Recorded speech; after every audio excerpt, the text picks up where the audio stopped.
Eby. Batting eighth, playing third base, number 28, Robert Boyd. Batting ninth, playing center field, number 7, John Durden. The starting pitcher for the Wolfpack, number 26, Case Martin.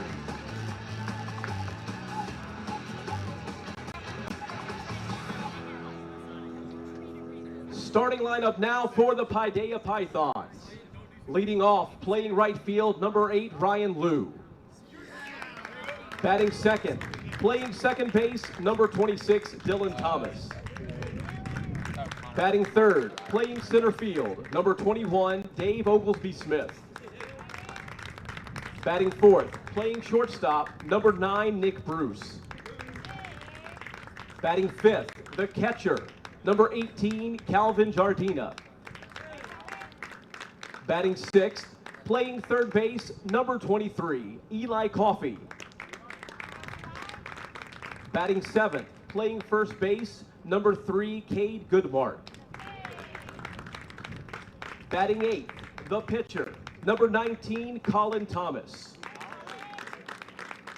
Batting ninth, playing left field, number 2, Ben Moon Chun. And now the rest of the Paideia Pythons. Ladies and gentlemen, as we begin tonight's game, please rise, remove your caps, and join us in an invocation, followed by our national anthem. Heavenly Father, we thank you for these athletes and the abilities you have blessed them with to compete. We pray for your protection over all of them tonight, their heads, hearts, and bodies. Help us all to remember and appreciate the simple joy of competition. Thank you for these coaches and officials and the example they set for our student athletes. We thank you for Paideia. We pray for their community, their school, and its leadership. We are grateful for Whitefield Academy and for the leaders, teachers, coaches, and staff you have brought here this year. It is our desire that everything that happens on this campus and here tonight bring you glory. We pray all of this in the name of the living and active Jesus. Amen.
And now, let's play ball!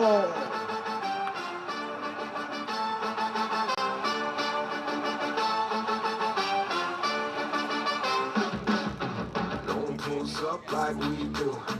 No one does us like we do. Always go hard with this crew. Welcome to the show, let's make moves. Nothing's gonna stop us, it's not to get rough. Turn the whole room up, it's never enough. Let's go, let's go, let's go, let's go, let's go, let's go, let's go, let's go, let's go, let's go, let's go, let's go, let's go, let's go, let's go, let's go, let's go.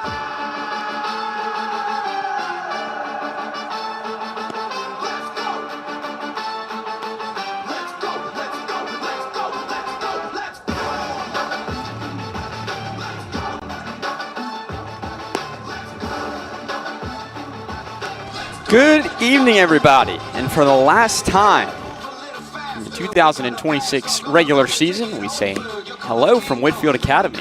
And also for the last time, it's region play today between the Paideia School Pythons and the Whitefield Academy Wolfpack. Great to have you with us here on the Whitefield Sports Network, and we're grateful to have another home game here today. Originally not supposed to be the case. Paideia is supposed to host this game, and they had some issues or some maintenance going on at their athletic complex, unable to play their field. And so we're playing here today.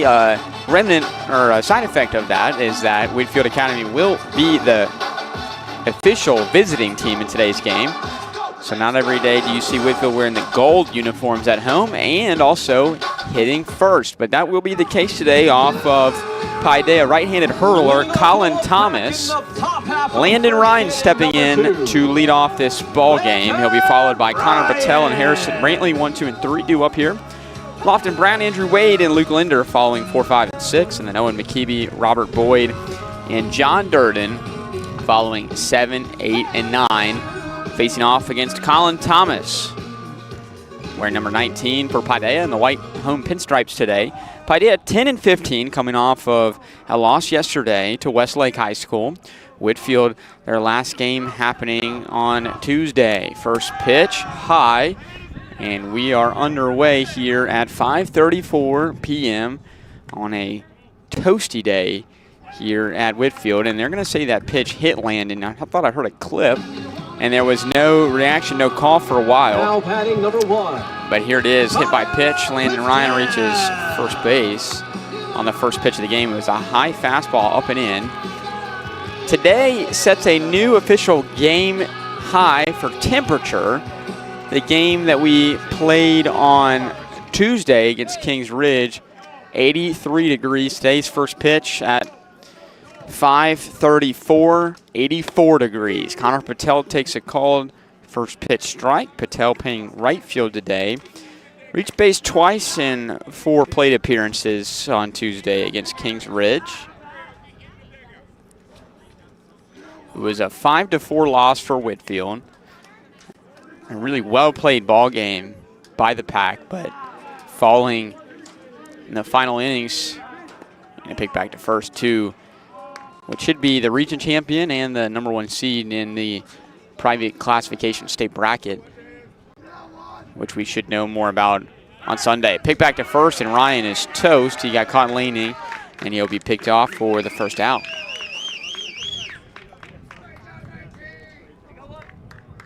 When Thomas turned to pick back to first, Ryan was pouncing the other way. He's picked off for the first out.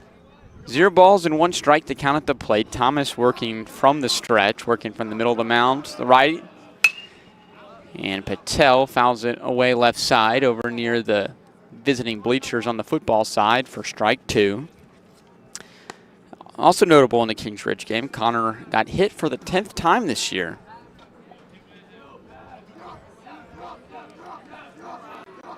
He's got 23 RBIs, and he takes the ball high. So 23 RBIs, 20 runs scored, 11 walks to 10 hit by pitches. And now the 1-2. Little jam shot. Going to drop in front of the second base bag, and then the shortstop Bruce on the run cannot field it.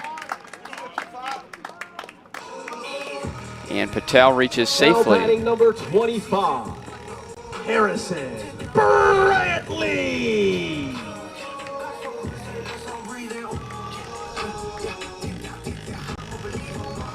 So infield single for Patel. Now we'll bring up Harrison Brantley to the plate, the right-handed hitting catcher. Starting to establish himself in this 3-hole. He first appeared there at the Truist Park game on April 4th. First pitch, swing and a miss on a breaking ball. He got up ready to swing, but was the leadoff hitter for the first 20 games of the season. And has since been bumped a little bit down in the lineup for situations like this. Patel gets checked on. This time, Patel safe. To have more runners on base when he gets to the plate.